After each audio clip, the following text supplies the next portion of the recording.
Today we're going to have a conversation about a part of our personality that lashes out at everybody around us, trying to get them to listen to what it is that we want to be heard and understood. This part generally has the opposite impact than the intention of its original behaviour, and it's sometimes seen by those around us as a bit of an adult version of a temper tantrum. Let's have a conversation about the parts of our personality that use an angry child mode of behaviour.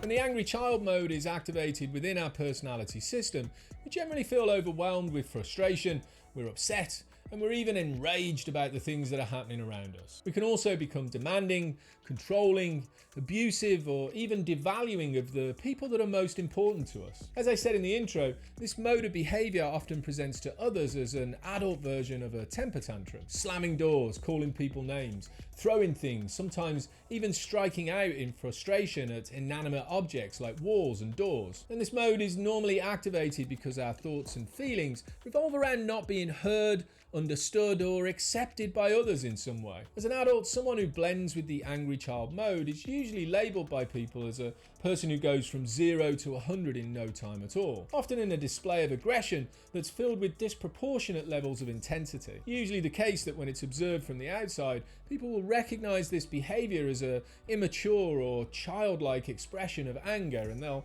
often disconnect, walk away, or set boundaries that, as a result of the active schema in our system, can increase the emotional reaction, as this confirms the reason the behaviour was activated in the first place. When we're blended with the angry child mode, our thoughts will be similar to that of a teenager or even a younger child who's constantly blaming everyone for the situation that they're in, lacking the ability to be accountable for our own actions, often expressing our anger from a pretty childlike perspective.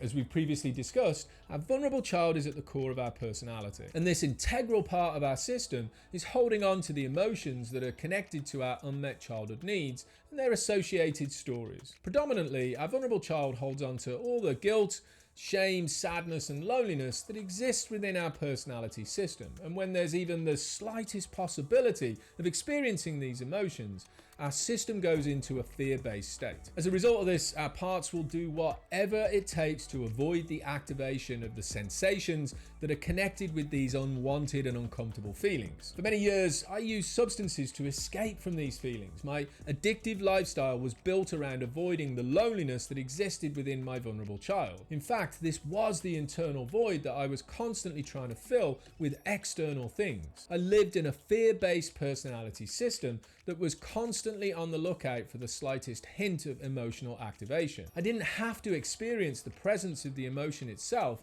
just the hint of it being a possibility caused my system to go on high alert and my parts to leap into action. The first line of defense for me and for many of the people that I support is the angry child mode of behavior. For me, this mode presented in the textbook definition was the adult version of a temper tantrum. This part lashed out at others in an attempt to get them to listen. However, instead, its behavior actually pushed them further away. In actuality, the angry child within our system is only interested in protecting our vulnerability. It is the part of our personality that acts like an older sibling, protecting the child that's vulnerable to the impending emotional experience in the only way it knows how, with aggression. In essence, it stands in front of the vulnerable child in defiance against the perceived threat in the environment, and it will not back down until a sense of safety is felt in the system. As I've said, the thing that's important to remember about our angry child mode is that it's activated when there's a part of our personality that basically feels ignored,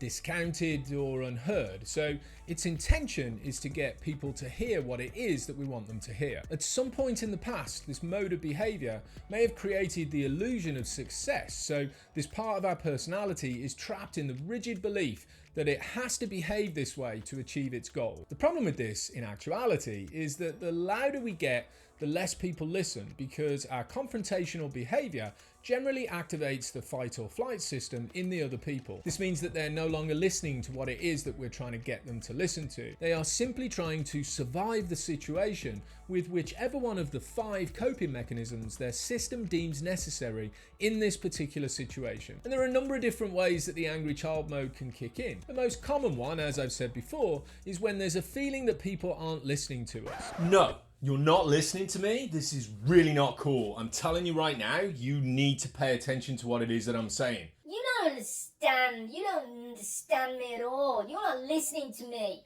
You're not doing what I want you to do. You're not saying what I want you to say. You need to stop right now. It's not good. I don't like this.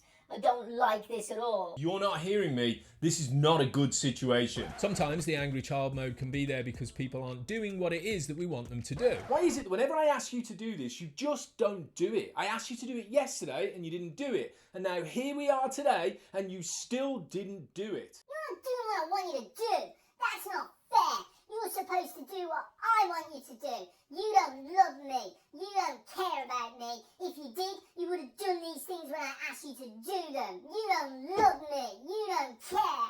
No.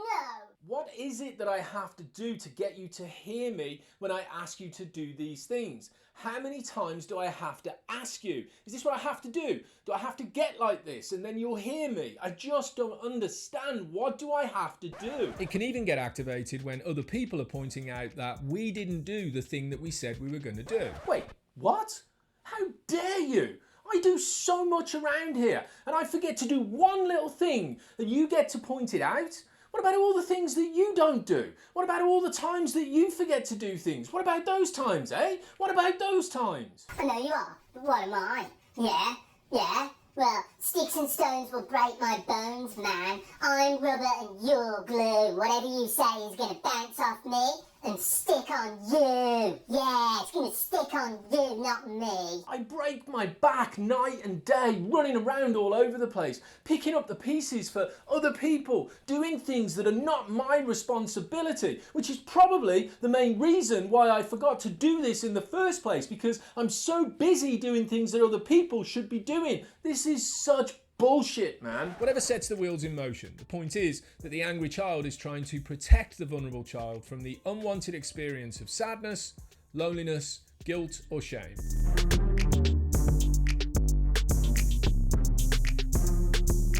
The first thing I had to accept when working with this part of my personality is that it's not a bad part or that it's not wrong in any way. Like all my other parts, it's not something that I have to get rid of. In fact, it's quite the opposite. This is a really important part of my system that kicks into action whenever I detect a threat in my environment, and validating its existence is key to working with this mode of behavior. Dismissing it, invalidating it, or ignoring it in any way only causes it to escalate in its actions. Learning how to listen to this part without judgment is the only way that I've found that supports my unmet needs, and in my opinion the DBT mindfulness skills are the only way to access the particular state of mind that's needed to complete this effectively. Learning how to observe and describe this important part of my system, then diffuse from the behavior with validation and compassion, helped me to regulate the emotion and create the space that's needed to live the life I wanted to live. Now, in the PDF at the bottom of the website page that's connected to this particular video,